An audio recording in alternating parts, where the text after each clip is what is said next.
Josh Johnson. He is the pastor of Envision Church in West Hollywood, California. He is an LGBTQIA advocate. He is a passionate defender of democracy. He loves this country so much. He understands so deeply what is at stake, and he brings his Christian background, which is something that we share to this fight, his understanding of the spiritual needs of this country and what has to be done to defend the rule of law. So please join me in welcoming Josh Johnson. America does not have to sit quietly when the promise of our democracy is at stake. You are alive. You are standing in this place, in this time, in this America. And still something inside you, something immense, something immeasurable, something immovable brought you here today. Yes, as we stand here today, I cannot help but think of these steps here, all of these steps that are leading up and leading down, that the steps that are right here beneath our feet, these very steps weren't smoothed by history, by generation who have stood up where we stand right now, and they are more than stone. They are more than just marble.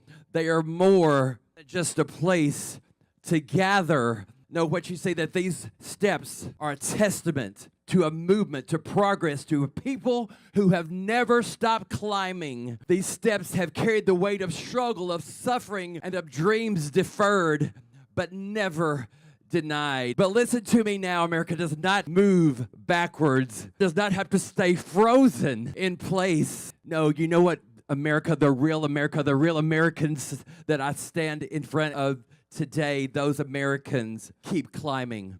They keep coming up the stairs. They take the next step. Americans, even when the weight is unbearable, they take the next step. Real Americans, even when the forces are against them, all forces say no, all forces say stop. They keep moving up to the next step. In fact, if you're like me, the last 8.5 weeks have been some of the hardest, heaviest, and most hopeless, seemingly helpless through which I have ever lived. And so many of us are enraged and so many are outraged. And I know that some of us wonder if it will ever really change. And maybe you've rallied before, maybe you protested before and marched before, but this time there's something different about this time. Oh, this time there's a certain sense of looming finality and failure and fraud. And if you're like me, maybe you shouted and you've prayed and fought and cried. Weight of this adjudicated injustice and this moral malpractice and this ethical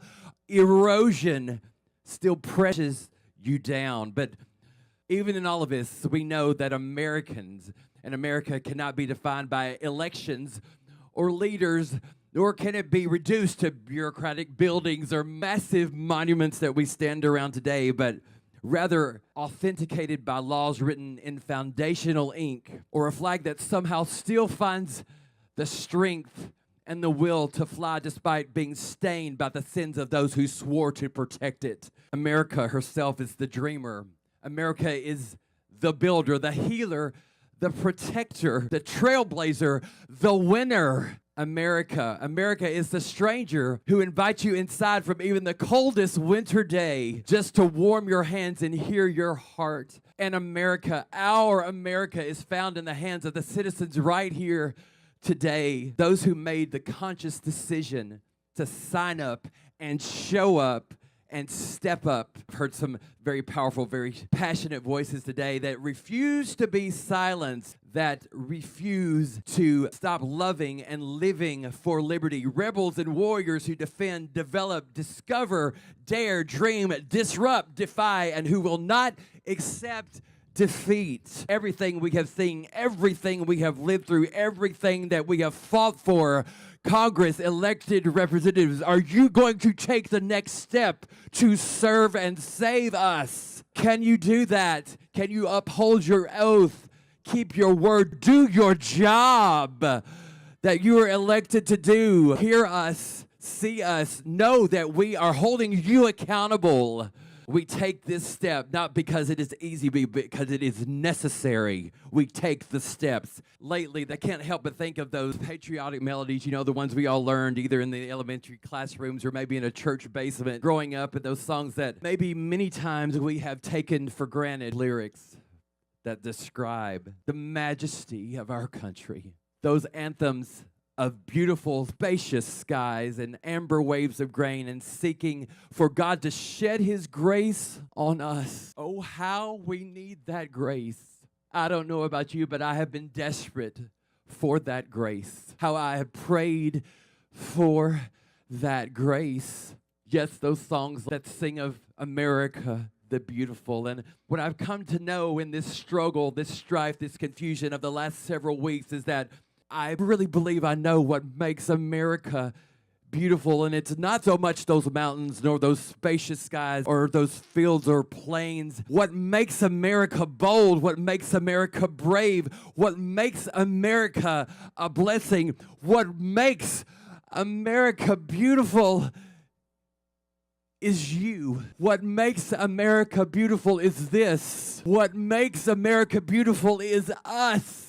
It is us. It is us. It has always been us, and it will always be us that makes America beautiful. Because when I look out at this picture that I see in front to the north, south, east, and the west of me right here in this iconic scenery, iconic, unprecedented moments of our lives together here on this day, this grace-filled image, one that is unshakable, unbreakable, and undeniable.